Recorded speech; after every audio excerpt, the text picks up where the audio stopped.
بسم اللہ الرحمن الرحیم الحمد للہ رب العالمین والصلاة والسلام علی اشرف الانبیاء والمرسلین وعلی آلہ وصحبہ اجمعین اما بعد۔ یہ کتاب الطہارہ میں اب حیض، استحاضہ اور نفاس کے مسائل، ان پر ہم بحث کرنا چاہتے ہیں انشاءاللہ۔ ہر خاتون مسلم کے لیے ان مسائل کی معرفت ضروری ہے تاکہ ان کو شرعی اعتبار سے طہارت کے آداب کا علم ہو اور بصیرت پر زندگی گزار سکیں۔ یہاں پر پہلے حیض کے مسائل کا بیان کیا جائے گا اور پھر اس کے بعد استحاضہ اور نفاس کے مسائل کا ذکر آئے گا انشاءاللہ۔ پہلے ہے حیض کی لغوی اور شرعی تعریف۔ لغوی اعتبار سے یہ حیض باب حاضہ یحیض سے مصدر ہے، جس کا معنی ہوتا ہے کسی کا بہنا یا جاری ہونا۔ اور شرعی اور اصطلاحی تعریف، حیض اس خون پر بولا جاتا ہے جو عورت کے بلوغت کو پہنچنے کے بعد اس کے رحم سے علاوہ کسی بیماری، زخم، ولادت یا گرنے کے مخصوص ایام میں خارج ہو، جو فطری طور پر اللہ نے بلوغت کی ایک علامت رکھی ہے عورت میں، اسے دم حیض کہتے ہیں۔ اب اس کا فائدہ یا حکمت الہی کیا ہے؟ علماء کرام کا کہنا ہے، اطباء کا کہنا ہے کہ حیض کا خون حکمت الہی سے عورت کے رحم میں موجود بچے کی خوراک بنتا ہے، اس لیے غالباً حاملہ کو حیض نہیں آتا۔ جب عورت حاملہ ہو تو اس کا حیض نہیں ہوتا، کیونکہ یہ خون اللہ کے حکم سے ناف کے راستے سے ہوتا ہوا بچے کی آنتڑیوں میں پھیل جاتا ہے تاکہ وہ اس سے نشو و نما پا سکے۔ اس کی وجہ یہ ہے کہ اس عمر میں بچہ ماں کے پیٹ میں کھا بھی نہیں سکتا، کیونکہ اگر وہ کچھ کھاتا پیتا ہے تو اسے خارج کرنے کی بھی حاجت ہوگی اور یہ ماں کے پیٹ میں ممکن نہیں۔ تو جیسے مردوں میں بلوغت کی علامت احتلام ہے، ویسے ہی عورتوں میں بلوغت کی علامت حیض ہے، اور یہ عورتوں میں فطری علامت ہے، جیسا کہ رسول اللہ صلی اللہ علیہ وسلم نے فرمایا ان ھذا امر کتبہ اللہ علی بنات آدم۔ تو آدم کی بیٹیوں پر اللہ نے یہ امر لکھ چھوڑا ہے، یہ ایک ایسی چیز ہے جس کو اللہ تعالیٰ نے آدم کی بیٹیوں کے لیے لکھ دیا ہے، لیکن ان میں فطری چیز ہے۔ اس حدیث سے معلوم ہوتا ہے کہ بعض لوگوں کا خیال ہے کہ یہ دم حیض کا آغاز بنو اسرائیل کے عورتوں سے ہوا، حالانکہ ایسا نہیں ہے۔ یہ اللہ تعالیٰ نے آدم کی بیٹیوں پر لکھ چھوڑا ہے، یعنی جب سے حضرت حوا علیہ السلام کی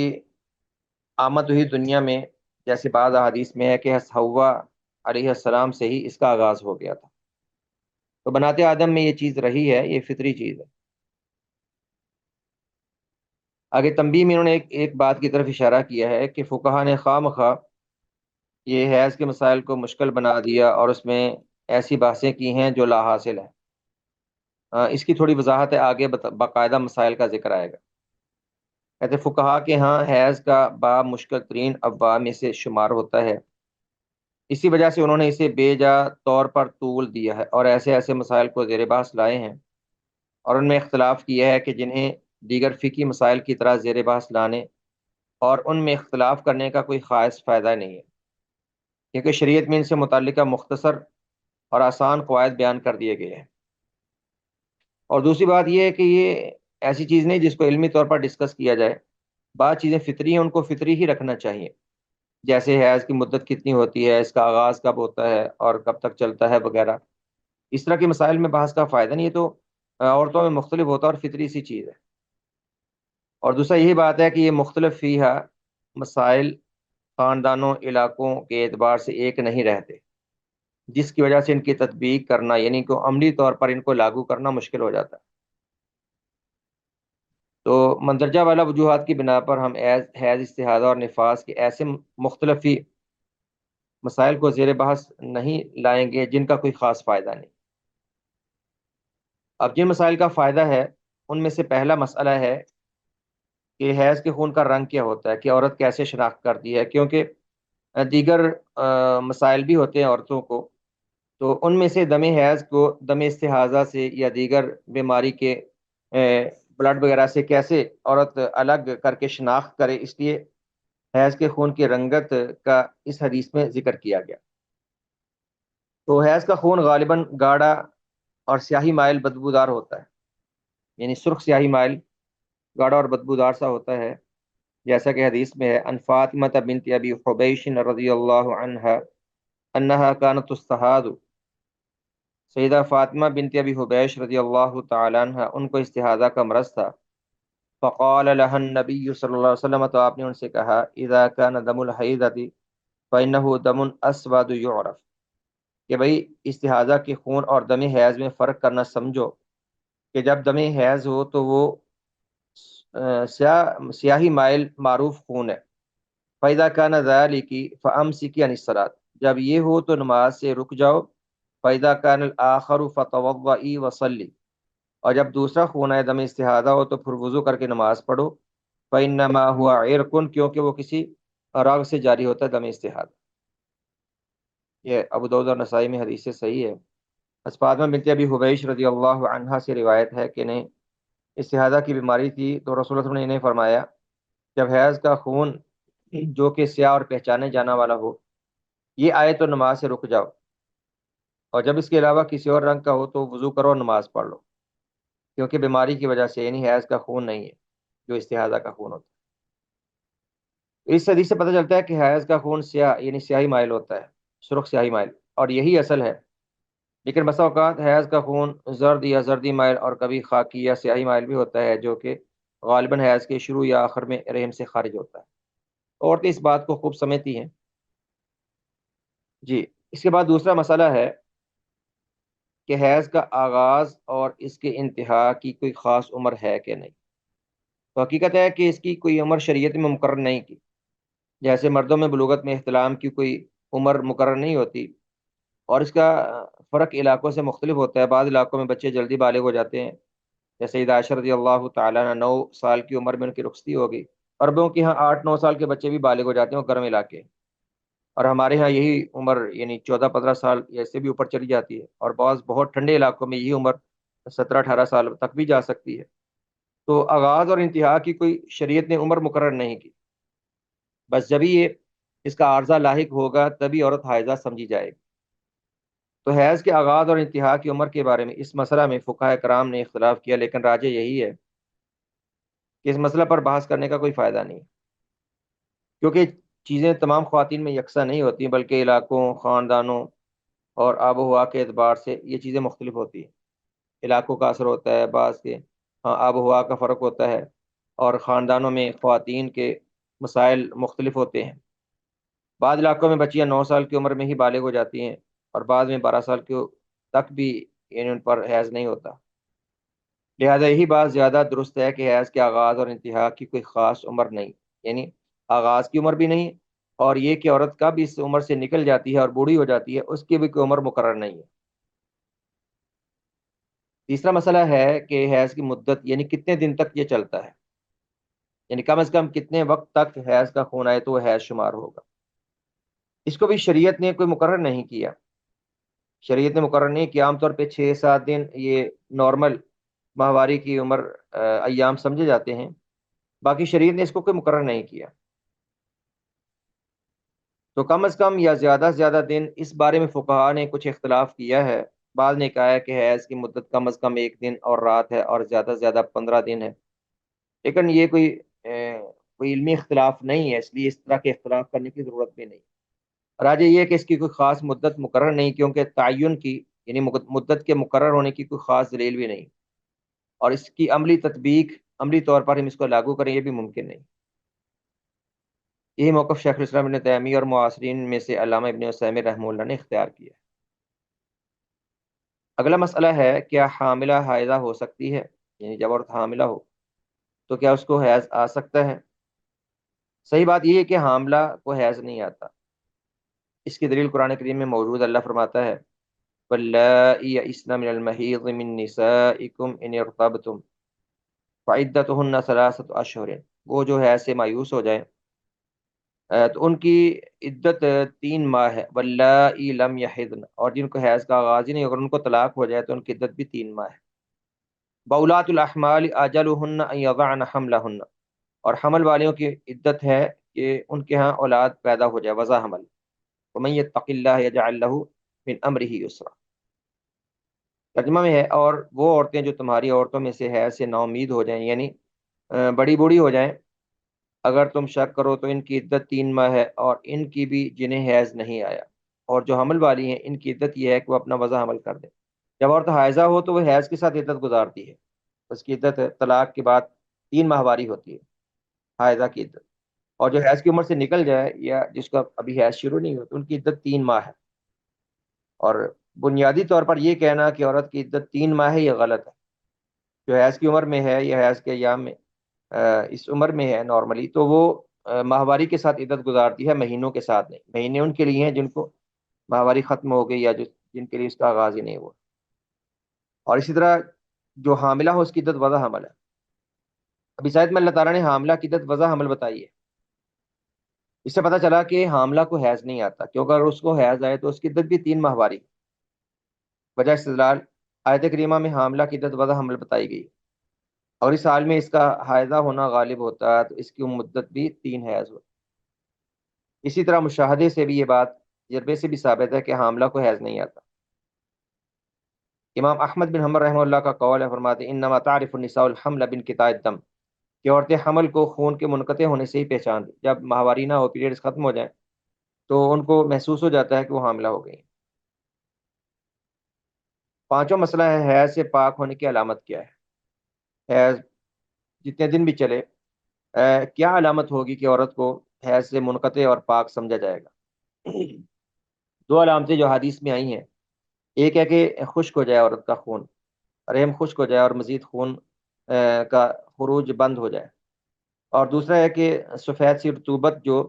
القصۃ البیضاء کے نام سے جس کا حدیث میں ذکر آتا ہے، سفید سی رطوبت وہ رحم سے خارج ہوتی ہے دم حیض کے بعد،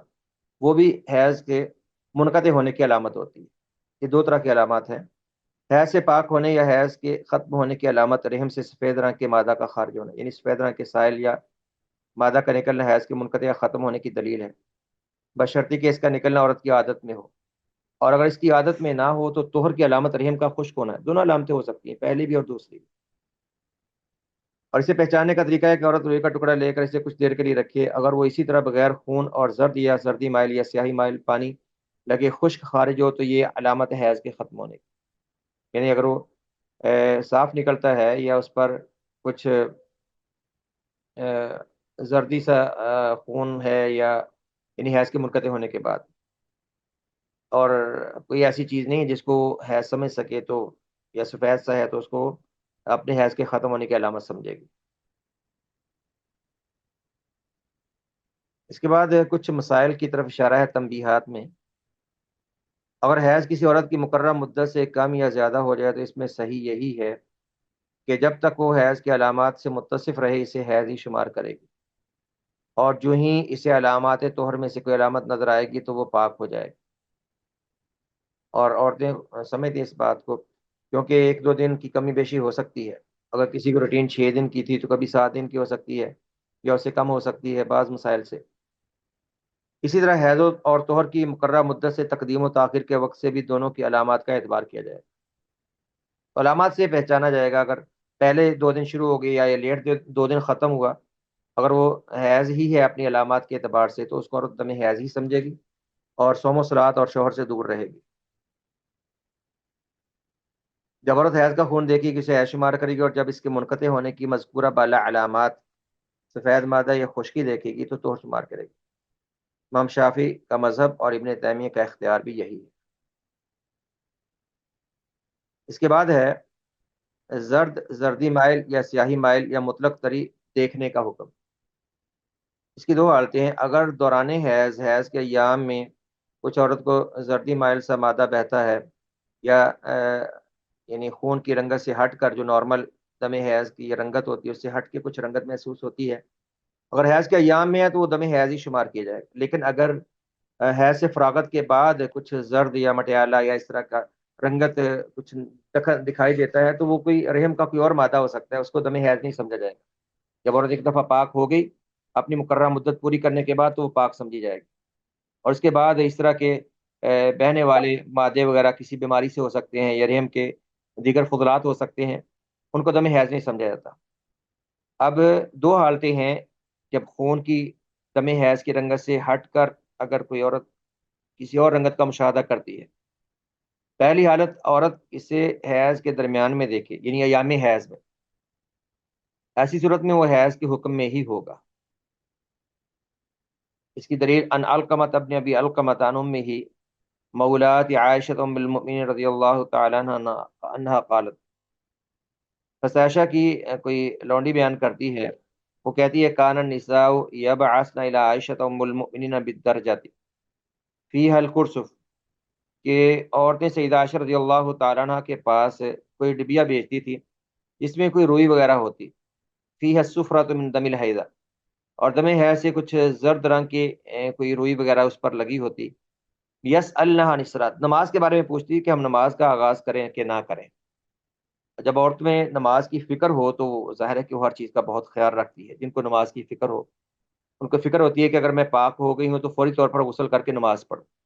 اور یہ بے پرواہی اور لاپرواہی اور غفلت کہ عورت پاک ہوئی رہے پھر بھی سست پڑی رہے کہ کوئی بات نہیں، پڑھ لوں گی نماز، کوئی بات نہیں، غسل کر لوں گی،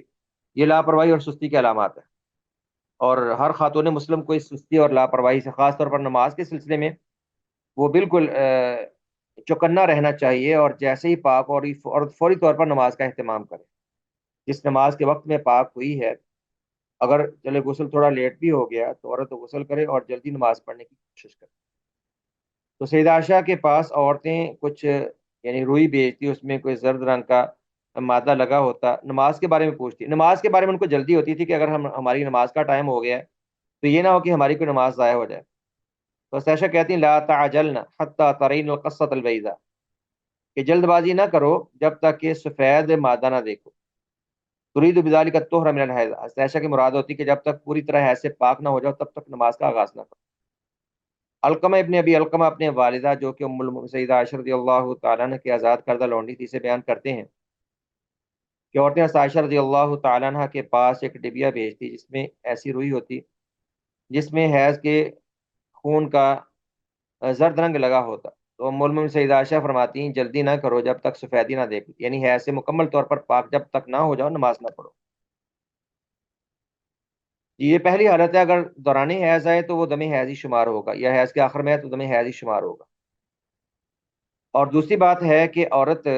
درج بالا حیض کی علامات طہر یعنی پاک ہونے کے دنوں میں دیکھے۔ جب حیض سے پاک ہو چکی ہے، ایک دو دن گزر چکے ہیں، اس کے بعد کوئی یعنی کسی اور رنگت کا رحم سے مادہ خارج ہوتا ہے، اس وقت یہ خون حیض میں سے شمار نہیں ہوگا، جیسا کہ ام عطیہ رضی اللہ تعالیٰ عنہ کی حدیث میں ہے، فرماتی ہیں کنا لا نعد القدرۃ والسفرۃ بعد الطہر شیئا، ہم خاکی اور زرد رنگ کے خون کو طہر کے بعد کچھ بھی شمار نہیں کرتی، رات دم حیض شمار نہیں کرتی۔ تو حیض کا معروف خون اور ایام حیض میں ہی ہوتا ہے۔ تو یہ حیض کے کچھ مسائل تھے، باقی اس سے متعلقہ مسائل آخر میں آئیں گے، حیض کے احکام کے، حیض میں عورت کن چیزوں سے الگ رہتی ہے اور کون سے کام کر سکتی ہے، یہ بعد میں انشاءاللہ کچھ احکام آئیں گے، وہاں پر ان پہ بات کریں گے۔ یہاں پر حیض کی علامات اور حیض کے ایام اور حیض سے پاک ہونے کی علامت کا بس آپ نے ذکر پڑا ہے۔ حیض کے ساتھ ہی ایک دوسرا بعض عورتوں میں مرض ہوتا ہے استحاضہ کا خون، یہ کسی مرض سے ہوتا ہے۔ پہلے اس کو سمجھ لیں استحاضہ ہے کیا، عربی زبان میں اس کا کیا معنی ہے۔ استحاضہ یہ بات استحاضہ یستحیض سے مصدر ہے، اور اس سے مراد وہ خون ہے جو عورت کی شرمگاہ سے حیض یا نفاس کے خون کے علاوہ مسلسل یا وقفے وقفے سے نکلتا ہے، حیض و نفاس کے علاوہ ہوتا ہے۔ اور مستحاضہ سے مراد وہ عورت ہے جو اس بیماری میں مبتلا ہے۔ استحاضہ یہ خون کا نام ہے، اور جس عورت میں یہ خون کا عارضہ اس کو مستحاضہ کہتے ہیں۔ اب مستحاضہ کے احوال کیا ہے؟ پہلی حالت یہ ہے کہ اگر عورت کو استحاضہ سے قبل حیض کے خاص ایام کا علم ہو، اس حالت میں وہ ان مخصوص ایام کو ایام حیض شمار کرے گی، اور ان کے علاوہ بقیہ مہینے کو استحاضہ میں سے۔ آپ یوں سمجھیے کہ اگر کسی عورت کو پہلے دم حیض ہی آتا رہا اور بعد میں کچھ سال بعد یا کچھ عرصے بعد جا کر اس کو استحاضہ کا خون شروع ہوا، یہ کسی راگ سے جاری ہوتا ہے، گرمی کی شدت سے یا کسی مرض سے، تو اگر پہلے دم حیض ہی تھا اور بعد میں استحاضہ شروع ہوا تو ایسی عورت فرق کر سکتی ہے، اس کو پتہ ہے میری روٹین کیا ہے، میرے پیریڈز کیا ہوتے ہیں، تو جن ایام کو دم حیض سمجھے وہ حائضہ رہے، اور جب وہ ایام گزر جائیں اور استحاضہ کے خون کی رنگت اور اس کی بو وغیرہ مختلف ہوتی ہے تو پھر وہ پہچان لے گی، تو کیونکہ اس کو پہلے ہی حیض کی اپنی عادت کا اور اپنی روٹین کا بھی پتہ ہے، اور وہ خون کی معرفت کر سکتی ہے۔ تو یہ پہلی حالت ہے۔ اب دوبارہ اسے سمجھیے، اگر عورت کو استحاضہ سے قبل حیض کے خاص ایام کا علم ہو، یعنی پہلے وہ حائضہ رہی اور بعد میں جا کر مستحاضہ ہوئی ہے، تو اس حالت میں وہ ان مخصوص ایام کو ایام حیض شمار کرے گی، اور ان کے علاوہ باقی مہینے کو وہ استحاضہ میں سے شمار کرے گی۔ دوسری حالت کے سے حیض کے خاص ایام کا اندازہ تو نہیں، بعض عورتوں میں حیض کے ساتھ ہی استحاضہ شروع ہو جاتا ہے اور ان کو اندازہ کرنا مشکل ہو جاتا ہے،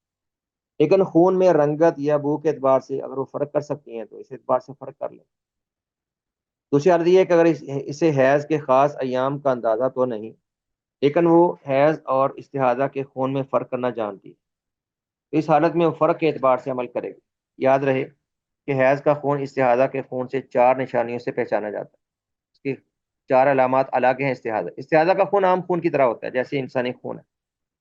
باقی حیض کا خون ان علامات سے پہچانا جاتا ہے۔ پہلے رنگ سے، حیض کے خون کا رنگ سیاہ جبکہ استحاضہ کے خون کا رنگ سرخ ہوتا ہے، عام خون جیسا۔ باریکی اور گاڑے ہونے سے، حیض کا خون گاڑا ہوتا ہے جبکہ استحاضہ کا خون وہ عام خون کی طرح یعنی گاڑا نہیں ہوتا۔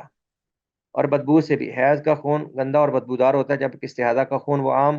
خون کی طرح ہوتا ہے، بدبودار نہیں ہوتا۔ جمنے سے حیض کا خون جمتا نہیں جبکہ استحاضہ کا خون جم جاتا ہے، تو یہ علامات ہے اس طرح کی۔ اور تیسری حالت یہ ہے کہ اگر عورت نہ تو اسے حیض کے خاص ایام کا اندازہ ہے اور نہ ہی وہ استحاضہ اور حیض کے خون میں فرق کر سکتی ہے، یعنی اگر کسی عورت کو شروع سے ہی حیض کے آغاز سے ہی استحاضہ کا مرض لاحق ہو گیا اور اس کو رنگت سے بھی سمجھ نہیں آتی اور بو وغیرہ سے بھی وہ اس کو شناخت کرنا مشکل ہے، جبکہ ایسا شاذ و نادر ہوتا ہے، تو وہ اپنے خاندان کی عورتوں کی روٹین پر عمل کرے، اپنی والدہ یا اپنی بہن، کیونکہ ایک خاندان کی عورتوں میں روٹین اور امراض ایک جیسے ہوتے ہیں۔ تو تیسری عرض یہ ہے کہ نہ تو اسے حیض کے خاص ایام کا اندازہ ہے اور نہ ہی وہ استحاضہ اور حیض کے خون میں فرق کر سکتی ہے، تو اس حالت میں ایسی عورت اکثر عورتوں کی عادت پر عمل کرے جو اپنے خاندان کی عورتیں، جو کہ 6 یا 7 دن ہے، اور ہر مہینے میں خون کا آغاز ہوتے ہوئے انہیں شمار کرے گی اور باقی ایام کو استحاضہ کے ایام سمجھے اور نماز وغیرہ پڑھے۔ استحاضہ کے ہم نے مسائل شروع کیے، اس کے کچھ مسائل کا تذکرہ باقی ہے۔ ان میں یہ مسئلہ ہے کہ مستحاضہ عورت نماز کا کیا کرے۔ حالت حیض میں عورت نماز چھوڑتی ہے، اور مستحاضہ عورت وہ ایک طاہرہ اور پاک عورت کے حکم میں ہوتی ہے۔ بہت سی عورتوں کو مسائل کا علم نہیں ہوتا، اس لیے بہت سی عورتیں وہ دم استحاضہ کو حیض ہی سمجھتی رہتی ہیں اور نماز نہیں پڑھتی، اور سمجھتی ہیں کئی نمازی عورتیں بھی جب مسئلے کا علم نہ ہو تو نماز چھوڑے رکھتی ہیں۔ اب دم حیض جب ختم ہو جائے تو تب اس کے بعد عورت غسل کرے اور نماز پڑھے، اور مستحاضہ وہ نماز پڑھتی ہے۔ تو گزشتہ جو آپ نے حالات پڑھے ہیں، گزشتہ تینوں حالات کے مطابق جب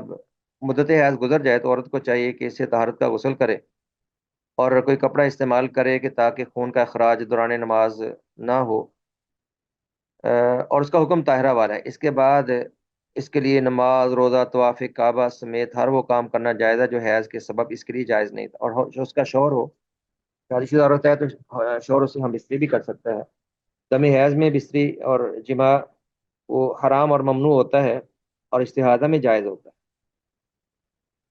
اب نماز سب سے اہم ہے، تو مستحاضہ نماز کے لیے کیا کرے؟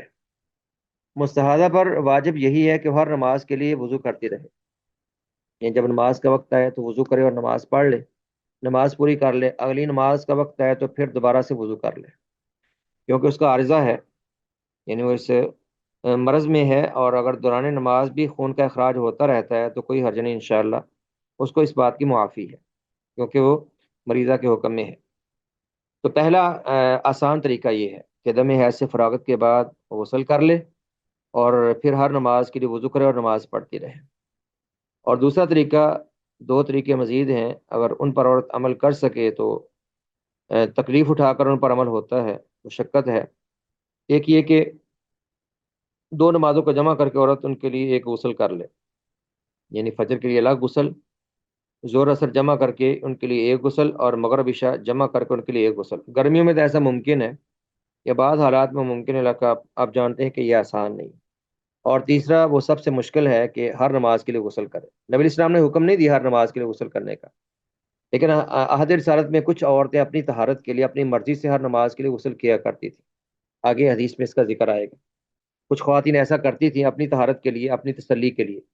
باقی نبی اسلام نے ایسا حکم نہیں دیا۔ اور کچھ عورتیں دو نمازوں کو جمع کر کے ایسا کرتی تھی، اور آپ نے حکم نہیں دیا ایسا، آپ نے یہی حکم دیا کہ جب حیض سے فارغ ہو جاؤ تو وضو کرو اور نماز پڑھو، باقی عورت کی مرضی ہے، اپنی طہارت کے لیے جیسے چاہے وہ اہتمام کرے، غسل کرنے میں حرج نہیں ہے، لیکن اس پر کچھ لازم نہیں ہے۔ نماز کی ادائیگی کے لیے سے مندرجہ ذیل امور میں سے کسی ایک کے کرنے کا اختیار ہے۔ پہلا، ہر نماز کے لیے وضو کرے اور وضو سے قبل اچھی طرح اپنے جسم کو دھو کر کپڑا وغیرہ مضبوطی سے باندھ لے۔ اس پر یہ دلیل ہے ان عائشہ رضی اللہ تعالی عنہا انہا قالت فاطمہ بنت ابی حبیش رسول اللہ صلی اللہ علیہ وسلم یا رسول اللہ انی لا اطہر۔ بس فاطمہ بنت ابی حبیش نامی عورت آپ کے دور میں ان کو استحاضہ کا عارضہ تھا۔ فاطمہ بنت ابی حبیش ہیں اور حمنہ بنت جاش ہیں، ایک دو خواتین اور ہیں جن کو استحاضہ کے مسائل تھے، تو انہوں نے آپ سے اس طرح کے مسائل پوچھے اور آپ نے ان کو تعلیمات دی۔ کہتی فاطمہ بنت ابی حبیش نے اللہ کے رسول سے کہا یا رسول اللہ انی لا اطہر، کہ میں تو کبھی خون سے صاف ہی نہیں ہوتی، آفا ادا الصلاۃ، کیا میں مستقل نماز چھوڑ دوں؟ فقال رسول اللہ، آپ نے فرمایا انما ذالک عرق، بھائی یہ کوئی رگ سے خون جاری ہوتا ہے، ولیس بالحیضہ، یہ حیض کا خون نہیں، رحم سے جاری نہیں ہوتا۔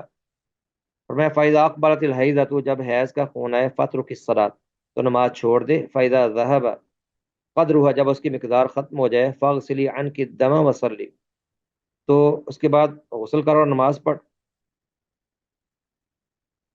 سید عائشہ رضی اللہ عنہ سے روایت ہے کہ فاطمہ بنت ابو حبیش کی بیٹی نے اور رسول اللہ سے کہا یا رسول اللہ میں تو پاک ہی نہیں ہوتی، یعنی مستقل خون کا اخراج ہوتا رہتا ہے، تو کیا میں نماز بالکل چھوڑ دوں؟ حضور صلی اللہ علیہ وسلم نے فرمایا کہ یہ رگ کا خون ہے، حیض نہیں، یہ رحم سے جاری نہیں ہوتا، کسی رگ سے جاری ہوتا ہے۔ اسے جب حیض کے دن جس میں کبھی تمہیں عادتاً آیا کرتا تھا وہ دن آئیں تو نماز چھوڑ دے، اور جب اندازہ کے مطابق وہ دن گزر جائے تو خون دھو ڈال، یعنی غسل کر اور نماز پڑھ۔ دوسری حدیث اس مسئلہ پر ان ام سلمہ رضی اللہ تعالی عنہ قالت سألت امرأۃ النبی صلی اللہ علیہ وسلم، قالت ایک عورت نے اللہ کے نبی سے سوال کیا، کہنے لگی انی استحاض فلا اطہر، کہ میں تو استحاضہ میں رہتی ہوں، کبھی پاک ہی نہیں ہوتی، افادا الصلاۃ، کیا مستقل نماز چھوڑ دوں؟ قال لا، فرمایا نہیں، نماز مستقل نہیں چھوڑی جا سکتی، ولكن دعی قدر تلک الایام واللیال التي كنت تحیضین فیہا، بس نماز چھوڑ دے ان ایام کی مقدار اور ان راتوں کی مقدار میں جن میں تو پہلے حائضہ ہوا کرتی تھی، اپنے روٹین کے حیض کے ایام میں نماز چھوڑ دے، ثم اغتسلی واستغفری بثوب وصلی، پھر غسل کر، کوئی کپڑا استعمال کر اور نماز پڑھ۔ اور ام سلمہ رضی اللہ تعالی سے روایت ہے کہ ایک عورت نے نبی صلی اللہ علیہ وسلم سے سوال کیا اور کہا کہ مجھے استحاضہ کی بیماری لاحق ہے جس کی وجہ سے میں کبھی پاک نہیں رہتی، تو کیا نماز مستقل چھوڑ دوں؟ آپ نے فرمایا نہیں، لیکن اپنے حیض کے مقررہ ایام میں نماز کو چھوڑ دے، پھر جب یہ پورے ہو جائیں تو غسل کر کے اچھی طرح کپڑا باندھو اور نماز پڑھو۔ یہ پہلی بات ہے کہ ہر نماز کے لیے عورت وضو کرتی جائے۔ دوسرا عمل یہ کر سکتی ہے کہ ظہر کی نماز کو اس کے آخری وقت قبل از اثر تک لیٹ کر لے اور غسل کر کے پہلے ظہر کی نماز پڑھ لے، اور پھر جب عصر کا وقت داخل ہو جائے تو اسی غسل سے عصر کی نماز بھی پڑھ لے، یعنی دونوں نمازوں کو ظہر کے آخر وقت میں جمع کر لے۔ اسی طرح مغرب اور عشاء میں کرے، یعنی مغرب اور عشاء کے لیے ایک ہی غسل کر کے مغرب کو اس کے آخری وقت اور عشاء کو پہلے وقت میں پڑھ لے، اور پھر فجر کے لیے الگ غسل کر لے۔ اس پر حمنہ بنت جہش عمل کیا کرتی تھی حضرت کے زمانے میں۔ ان حمنہ بنت جہش رضی اللہ تعالی عنہ قالت قال رسول اللہ صلی اللہ علیہ وسلم، آپ نے فرمایا تلجمی، فرمایا لنگوٹ کس کے باندھ لیا کرو تاکہ خون کا کپڑوں پر اخراج نہ ہو۔ وتحیزی فی کل شہر فی علم اللہ تعالی ستۃ ایام، اور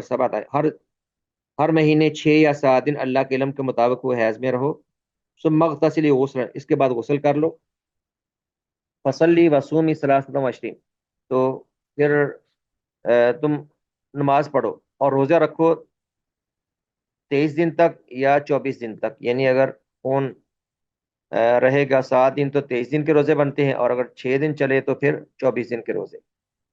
وآخر الظہر وقدم العصر، ظہر کو لیٹ کر لو اور عصر کو ذرا پہلے، واغتسل لهما غسلا واحدا، ان کے لیے غسل کر لے۔ وآخر المغرب وعجل العشاء، اور مغرب کو مؤخر کر دے اور عشاء کو جلدی پڑھ لے۔ واغتسل لهما غسلا واحدا، ان کے لیے غسل کر لے۔ وهذا احب الامر، فرمایا یہ مجھے زیادہ پسند ہے کہ غسل کر کے پڑھ لے۔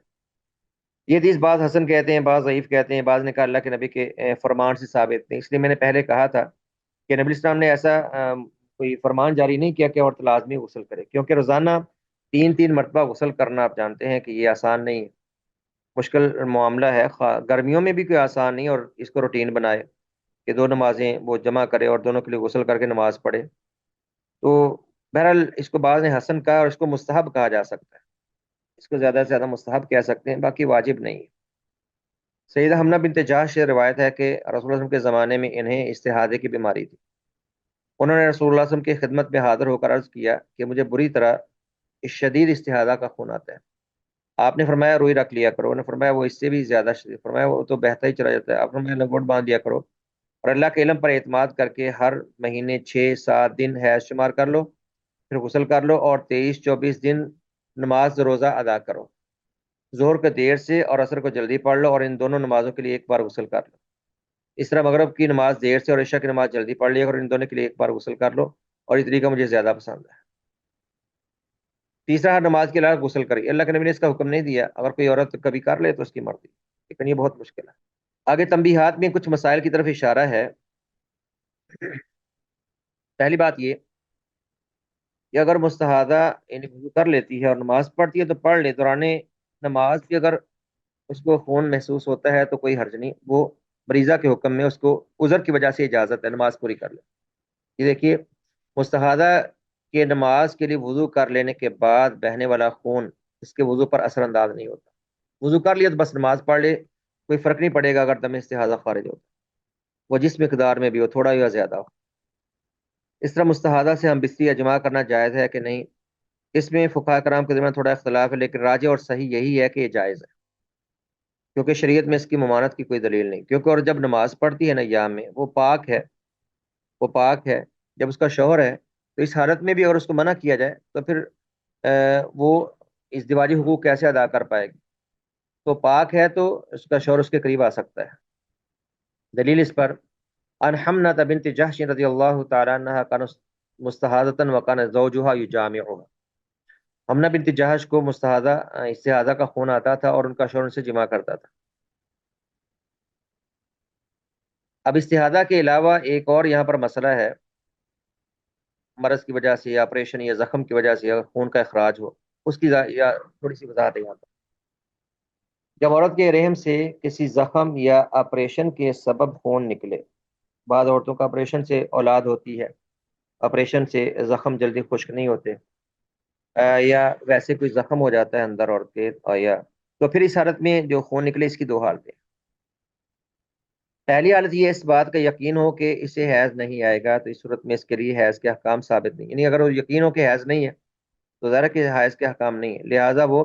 کسی بھی نماز کی ادائیگی سے نہیں روکے گی، اور ایسا نکلنے والا خون کسی علت یا فساد کا یعنی بیماری کا خون شمار ہوگا۔ اس کے لیے بہتر یہی ہے کہ وہ ہر نماز کے لیے الگ الگ وضو کرتی جائے، کیونکہ ایک سبیل سے خون خارج ہوتا ہے تو نماز ہر نماز کے لیے الگ الگ وضو کر لے، باقی نماز پڑھتی رہے، وہ دم حیض نہیں ہے۔ دوسری حالت اسے حیض آنے کا امکان، اس صورت میں اس کا حکم وہی ہوگا جو استحاضہ کا ہوتا ہے، یعنی اگر حیض کا خون ہے تو حیض سمجھے، اگر استحاضہ کا خون ہے تو استحاضہ سمجھ لے، مرض کا خون ہے تو اس کو اس حالت پہ محمول کر لے۔ اس کے بعد اگر مستحاضہ کے حیض کی عادت معین اور مقرر ہو اور وہ استحاضہ اور حیض کے خون میں فرق کرنا بھی جانتی ہو تو راجح یہی ہے کہ وہ عادت پر عمل کرے، فرق کرنے پر نہیں۔ ہاں اگر اسے عادت مخصوص ایام یاد نہ رہے تو فرق کرنے پر عمل کرے۔ یہ عورتوں کے مسائل ہیں، وہ سمجھ سکتی ہیں، تو اللہ سے ڈرتے ہوئے پوری بصیرت کے ساتھ اپنے مسائل کو سمجھیں،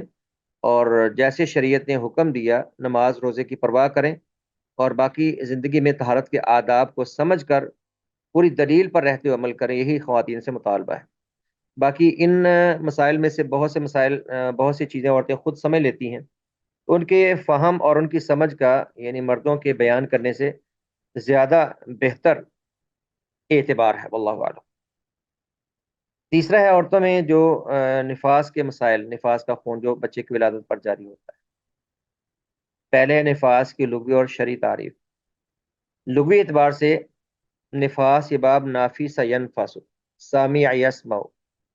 یا نافوس ینفس کارما یکرم سے بھی آتا ہے، اور نفاس مصدر ہے جس کا معنی ہوتا ہے بچہ جننا یا خون کا خارج ہونا، بچے کا پیدا ہونا یا خون کا خارج، کہا جاتا ہے نافست المرأۃ، عورت نے بچے کو جنم دیا یا دم نفاس خارج ہوا۔ شرعی تعریف کیا ہے؟ نفاس سے مراد وہ خون ہے جو عورت سے بچے کی ولادت کے وقت یا اس سے پہلے یا بعد میں خارج ہوتا ہے، جو رحم سے خارج ہوتا ہے، بچے کی ولادت سے تھوڑا پہلے یا ولادت کے وقت یا اس کے بعد، معروف ہے دم نفاس۔ اب دم نفاس کی مدت کیا ہے؟ کم از کم اور زیادہ سے زیادہ اس کی کوئی مدت مقرر نہیں ہے، کم از کم تو مدت بالکل متعین نہیں ہے،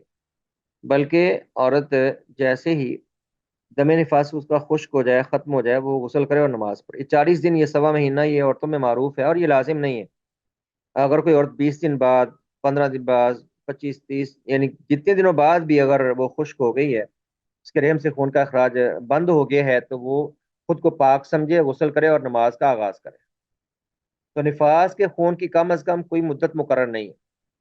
لہذا نفاس کا خون رکتے ہی عورت غسل کر کے پاک ہو جائے گی اور نماز کا آغاز کر دے گی۔ باقی نفاس کی زیادہ سے زیادہ مدت علماء نے 40 دن مقرر کی ہے، 40 دن بھی مقرر نہیں ہے، اور اس سے زیادہ ہو جائیں تو وہ دم نفاس ہی شمار ہوتے ہیں۔ امام ترمذی رحمۃ اللہ نے فرمایا ہے، اجمع اہل العلم من اصحاب النبی صلی اللہ علیہ وسلم ومن بعدهم على ان النفساء تدع الصلاة 40 يوما الا ان ترى الطهر قبل ذلك فتغتسل وتصلي۔ کہتے ہیں اہل علم کا، صحابہ وغیرہ سے اجماع ہے، اور بعد میں علماء کا، کہ زیادہ تر عام طور پر نفاس والی عورت وہ 40 دن تک نماز چھوڑتی، عام طور پہ ایسا ہوتا ہوگا اور لازم نہیں ہے، یعنی اس سے زائد عام طور پہ کم چلتے ہیں نفاس کے ایام، آپ یوں کہہ لیجیے 40 دن سے زائد کم ہی چلتے ہیں۔ ہاں اگر اس سے پہلے اگر وہ طہارت دیکھتی ہے تو غسل کرے اور نماز پڑھے اور خود کو پاک سمجھے۔ ترجمہ لکھا ہے، صحابہ کرام رضوان اللہ علیہم اجمعین اور ان کے بعد کے تمام اہل علم کا اس بات پر اتفاق ہے کہ نفاس والی خواتین 40 دن تک نماز نہیں پڑھیں گی، الا کہ اس سے قبل طہر دیکھ لیں تو غسل کرے اور نماز پڑھے۔ اس کے بعد تنبیہات میں کچھ مسائل کی طرف اشارہ ہے۔ پہلی بات، اگر نفاس کا خون 40 دن سے تجاوز کر جائے اور اس کے فوراً بعد عورت کی عادت یا حیض کے مخصوص ایام آ جائیں، جبکہ یہ ممکن نہیں ہوتا، عام طور پہ عورتوں میں ایسا ممکن نہیں ہوتا، شاذ و نادر ہو سکتا ہے کہ نفاس کے فوری بعد حیض کا خون شروع ہو جائے۔ علماء اور فقہا یوں ہی یعنی امکان پر بات کر دیتے ہیں، اور عام طور پہ ایسا ممکن نہیں ہوتا۔ کہتے اگر دم نفاس کے بعد ایام حیض شروع ہو جائیں تو نفاس والی عورت اس خون کو حیض شمار کرے گی، اور اگر اس کے مخصوص ایام یا عادت نہ ہو تو اسے استحاضہ شمار کرے گی۔ استحاضہ معروف ہے، نفاس معروف ہے، اس مسئلے پر زیادہ بحث کی ضرورت نہیں۔ اگر نفاس ہی کی طرح خون جاری ہے تو نفاس ہی سمجھا جائے گا، اور جب اس سے پاک ہونے کے بعد ایک عرصہ لگتا ہے عورت کو حائضہ ہونے میں، کئی 6 ماہ، کوئی سال لے جاتی ہیں، کوئی اس سے اوپر چلی جاتی ہیں، کیونکہ ایک روٹین بچے کی ولادت کے بعد عورت کی متاثر ہوتی ہے، اس کے بہت سے مسائل وہ نئے ہو جاتے ہیں اور بہت متاثر ہوتے ہیں۔ باقی اگر مستحاضہ ہے تو وہ جانتی ہے کہ استحاضہ کا خون کیا ہوتا ہے، تو پہلی صورت میں نماز نہیں پڑھے گی، یعنی جب وہ دم حیض ہو تو نماز نہیں پڑھے گی، اور دوسری صورت میں جب دم حیض نہ ہو، استحاضہ ہو، تو نماز پڑھیں گے، اس کا حکم استحاضہ کا ہے۔ دوسری بات، اگر بچہ جنم دینے کے بعد عورت کو نفاس کا خون نہ آئے اور یہ شاذ و نادر ہوتا ہے، یہ بہت شاذ کے، اس پر بات ہی نہیں کرنی چاہیے، تو اس صورت میں وہ صرف وضو کرے گی اور نماز پڑھے گی، اس پر غسل واجب نہیں۔ یہ بات شاذ و نادر ہے، جب دم نفاس آئے نہیں، اور یہ ممکن ہی نہیں، کہہ لیں شاذ و نادر کیا، یہ ممکن ہی نہیں کہ بچہ پیدا ہو اور عورت کو نفاس کا خون ذرا بھی نہ آئے، تو ناممکن پر بات کیا کرنے۔ تیسری بات، ایک عورت 40 دن سے پہلے ہی پاک ہوگی، لیکن اس کے بعد اسے پھر دوبارہ خون آ گیا، تو اس صورت میں راجع یہ کہ وہ قرائن پر عمل کرے، یعنی اگر کسی عورت نے دیکھا کہ 20 دن بعد، 25 دن بعد جیسے دم نفاس ختم ہو گیا اور رحم سے خون کا اخراج نہیں ہو رہا، تو غسل کرے، نماز پڑھے، لیکن اگر دوبارہ شروع ہو گیا 2 3 دن ٹھہر کے یا 1 2 دن بعد، تو کیا کرے؟ تو پھر وہ علامات دیکھ، قرائن سے مراد علامات پر عمل کرے گی۔ اگر تو وہ خون نفاس کا ہو تو نفاس کے حکم میں ہوگی، اور اگر نفاس کا نہ ہو تو اپنے آپ کو پاک ہی تصور کرے گی۔ اللہ اعلم۔ اب آخر میں مسائل حیض اور نفاس پر مرتب ہونے والے احکام۔ استحاضہ کے بارے میں آپ نے پڑھ لیا کہ مستحاضہ وہ پاک ہوتی ہے، طاہرہ ہوتی ہے، اور وہ نماز پڑھتی ہے، روزہ رکھتی ہے، شوہر سے قربت کر سکتی ہے۔ باقی حیض اور نفاس پر کچھ احکام مرتب ہوتے ہیں، ان کے کچھ احکام الگ ہیں، جو احکام الگ ہیں ان کا یہاں پر بیان ہے۔ پہلی بات نماز کی بات ہے، حائضہ اور نفاس والی عورت کسی پر ہر طرح قسم کی نفلی فرضی نماز پڑھنا حرام ہے، اور پاک ہونے کے بعد اس پر ان کی قضا بھی نہیں ہے، نماز نہیں پڑھ سکتی، حرام ہے نماز پڑھنا، شریعت نے منع کیا، اور جب پاک ہوگی تو قضا نہیں دے گی، کیونکہ ہر مہینے 6 7 دن کی قضا اس میں حرج ہے، اور شریعت میں حرج ہے اور تنگی نہیں ہے، تو نماز چھوڑ دے اور بعد میں قضا نہیں دے گی۔ ایک بات ہے اتنے دن تک نماز سے دور رہنے میں عورت پر ظاہر ہے کہ عبادت سے منقطع ہونے کا ایک جو پوری زندگی مسئلہ رہتا ہے، عورت کو نوافل اور کا زیادہ اہتمام کرنا چاہیے، نسبتاً نوافل کا زیادہ اہتمام کرنا چاہیے، کیونکہ ہر مہینے وہ 6 7 دن نماز سے دور رہتی، تو نوافل کا زیادہ اہتمام کرے، نسبتاً اس کو زیادہ اہتمام کرنا چاہیے اس بات۔ دوسرا بات، قرآن کریم کی تلاوت کر سکتی ہے کہ نہیں؟ آپ پیچھے پڑھ چکے ہیں کہ قرآن پڑھ سکتی ہے، بغیر چھوئے قرآن پڑھ لے، قرآن چھوئے نہیں، اس کی تفصیل آپ اس سے پہلے کل پڑھ چکے ہیں۔ اسی بات ذکر و تسبیح، تو ذکر و تسبیح کرنے میں اور تلاوت سننے میں اور درس دینے میں، درس سننے میں، کہیں آنے جانے میں، روٹین کے کام کرنے میں کوئی حرج نہیں ہے۔ حالت حیض و نفاس میں ذکر و اذکار کرنے، قرآن کی تلاوت سننے، اسلامی کتب پڑھنے کے جواز میں کسی کا بھی اختلاف نہیں، فوارہ۔ چوتھی بات ہے روزہ۔ حائضہ اور نفاس والی عورت پر نفلی و فرضی روزہ رکھنا حرام ہے، روزہ نہیں رکھ سکتی، اور ان پر حالت حیض یا نفاس میں چھوڑے گئے روزوں کی قضا لازم ہے، یہ بعد میں قضا دے گی اور یہ لازم ہے اس پر، جتنے دن بھی روزے رہ جائیں۔ اور اگر عورت نے روزہ رکھا ہو اور دن کے وقت کسی بھی لمحے دم حیض کا آغاز ہو، اس کا روزہ باطل ہو جاتا ہے، روزہ ٹوٹ جاتا ہے، اگرچہ روزہ کھلنے سے 2 منٹ پہلے ہی اگر وہ حائضہ ہو گئی، روزہ کھلنے سے 2 منٹ پہلے ہی، افطاری سے پہلے حائضہ ہوگی، اس کا روزہ باطل ہو گئی، اس کی جگہ پر اس کو مہینے کے بعد میں روزہ رکھنا پڑے گا۔ یہ بات کلیئر ہونی چاہیے کہ دن کے کسی بھی مرحلے، مغرب سے پہلے، افطاری سے چند منٹ، چند لمحے پہلے ہی اگر عورت حائضہ ہو گئی تو اس کا روزہ باطل ہو جائے گا اور وہ روزہ شمار نہیں ہوگا، بعد میں اس کی جگہ پر روزے کی قضا دینا پڑے گی۔ اسی طرح اگر عورت اگر رات کو پاک ہو گئی ہے، فجر سے پہلے اگر وہ اپنے آپ کو پاک تصور کرتی ہے پوری طرح، تو پھر وہ روزہ رکھ سکتی ہے، غسل خواہ بعد میں کر لے، اس حالت میں روزہ رکھا جا سکتا ہے جب وہ پاک ہو چکی ہو۔ غسل نماز کے لیے کرنا ہے، روزے کے لیے غسل کرنا شرط نہیں ہے، روزہ اسی حالت میں سحری کی جا سکتی ہے، پھر جب ظاہر ہے کہ فجر کی نماز اذان کے بعد غسل کرے اور نماز پڑھ لے۔ اگر وقت تنگ ہے، پہلے نہیں غسل کر سکتی، نہ بھی کرے، وقت کھلا ہونے کے باوجود بھی نہیں کرتی تو کوئی حرج نہیں، اگرچہ رات کے آخری پہر وہ پاک سمجھتی ہے کہ سحری کے وقت میں روزہ رکھ لوں تو روزہ رکھ لے اور غسل بعد میں کر لے۔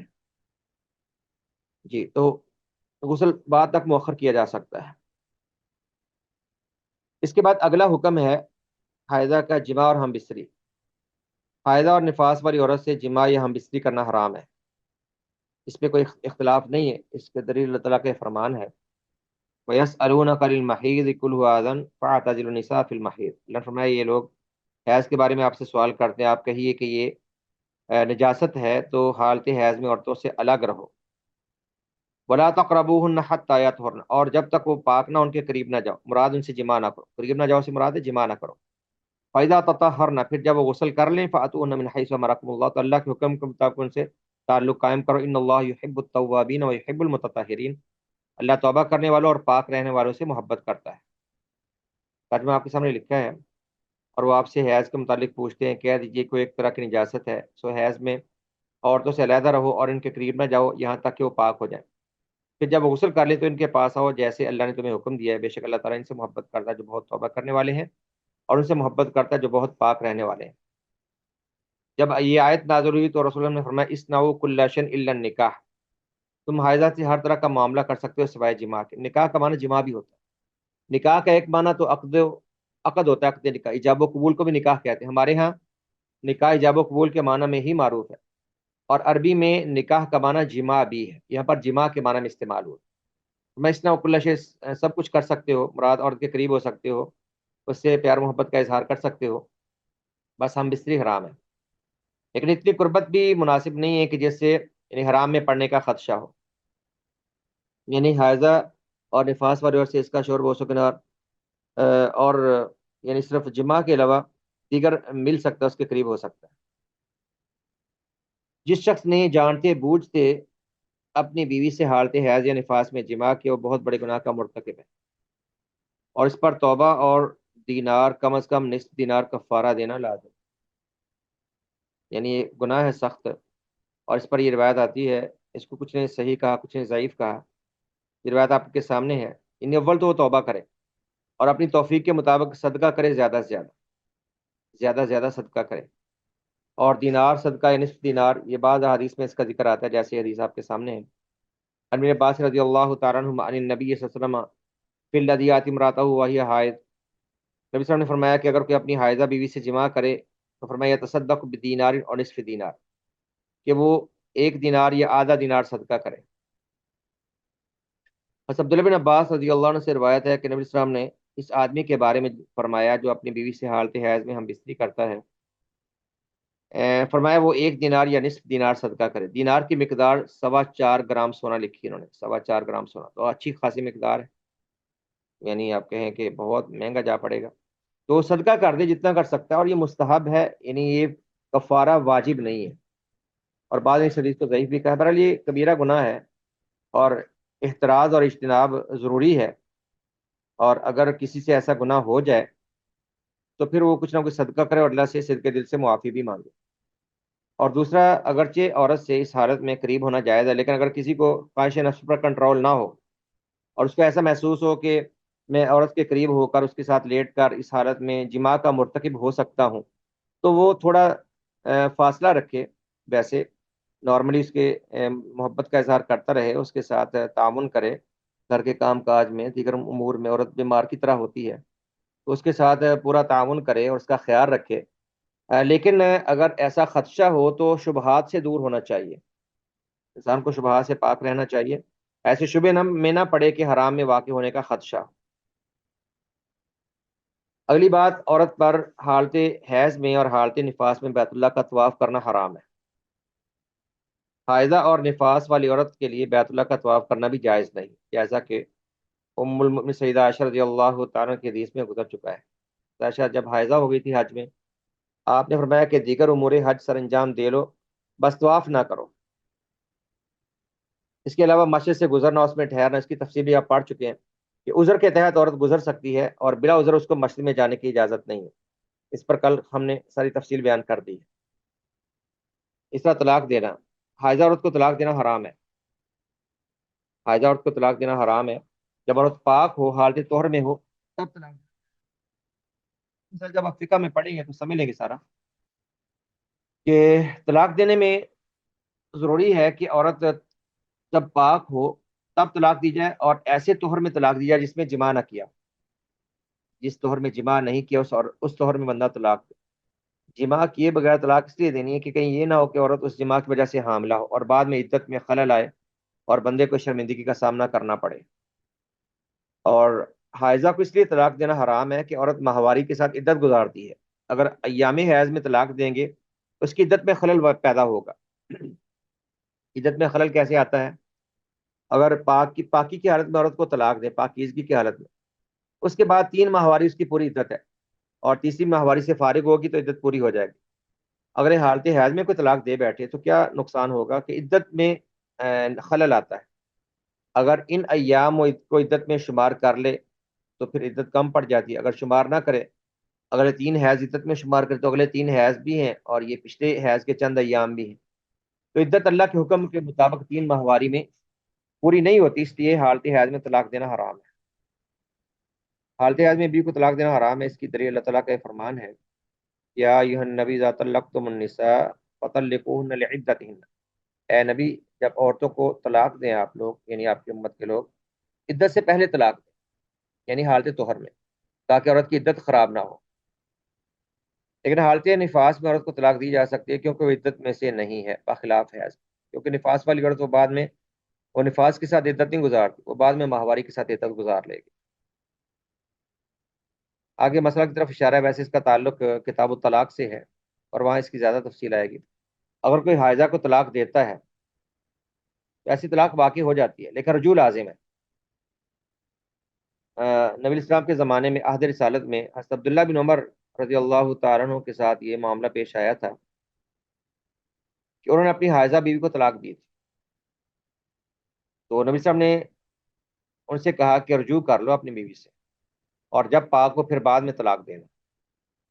اور آپ نے فرمایا کہ طلاق واقع ہو گئی ہے، طلاق واقع ہو گئی، اور آپ نے رجوع کا حکم دیا تاکہ بعد میں طلاق دی جائے حالت طہر میں، اور عورت صحیح انداز میں عدت گزار سکے۔ اس پر تمام فقہاء کرام کا اتفاق ہے کہ حالت حاضر میں دی گئی طلاق وہ طلاق بدعی کہلائے گی، یعنی خلاف سنت ہے طلاق، خلاف شریعت، لیکن واقع ہوگی کہ نہیں، اس میں کچھ اختلاف ہے جس کی تفصیل کتاب طلاق میں آئے گی انشاءاللہ۔ اور اس میں راجع یہی ہے کہ ایسی طلاق واقع ہو جاتی ہے کیونکہ اس کے وقوع پر احادیث موجود ہے۔ آگے انہوں نے مزید وضاحت تھوڑی سی کر دی ہے، حائضہ کو مندرجہ ذیل صورتوں میں طلاق دینا جائز ہے، بعض صورتوں میں اس کو طلاق دینا جائز ہو بھی جاتا ہے، جیسے غیر مدخولہ کو طلاق دینا، اگر کسی عورت سے صرف نکاح ہی ہوا ہے، رخصتی نہیں ہوئی یا اسے شوہر نے جماع نہیں کیا، تو اس کو جب چاہے طلاق دے سکتے ہیں کیونکہ اس کی کوئی عدت نہیں ہوتی، غیر مدخولہ کی کوئی عدت نہیں ہوتی، جب بھی عورت مرد اس کو طلاق دے گا تو وہ ایک طلاق اس کی بائنہ ہے، ہاں طلاق ایک شمار ہوتی ہے لیکن عدت نہیں ہے، شوہر سے رجوع نہیں کر سکتا، دوبارہ وہ چاہے تو نکاح کر سکتے ہیں لیکن رجوع نہیں یہاں پر ہوتا، عدت نہیں یہاں پر۔ تو حالت حیض میں بھی طلاق دیں گے تو طلاق صحیح ہے کیونکہ اس نے کون سا عدت گزار نہیں ہے، یہ غیر مدخولہ کی بات ہے، یعنی جس کے صرف نکاح ہوا ہے اور ابھی جماع وغیرہ نہیں ہوا، ایسی عورت کو جب دخول سے قبل طلاق دی جائے تو طلاق دینا جائز ہے کیونکہ اس حالت میں اس پہ عدت نہیں ہوتی۔ اس طرح جب حالت حمل میں طلاق دی جائے کیونکہ اس حالت میں حیض کا کوئی اعتبار نہیں ہوتا، وہ تو حاملہ کو طلاق ہے، وہ تو حیضہ کو طلاق ہے، حاملہ کو طلاق ہو جاتی ہے اور اس کی عدت ہے وضع حمل۔ یہ غلط فہمی ہے لوگوں کی کہ حاملہ کو طلاق نہیں ہوتی، حاملہ کو طلاق ہو جاتی ہے اور وہ وضع حمل کے ساتھ عدت گزارتی ہے۔ ایسا خلا کی صورت میں بھی طلاق دی جا سکتی ہے،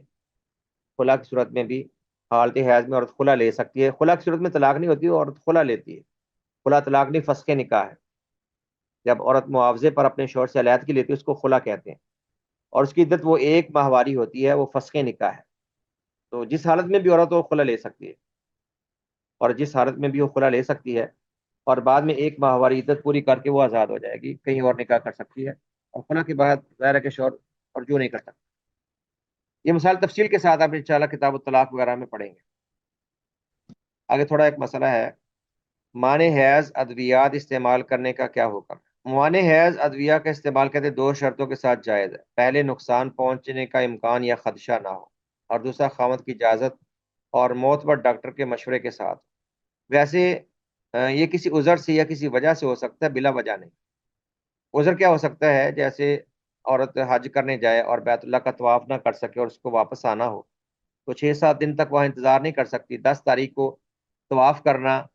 10 ذی الحجہ کو طواف کرنا حج کے ارکان میں سے ہے،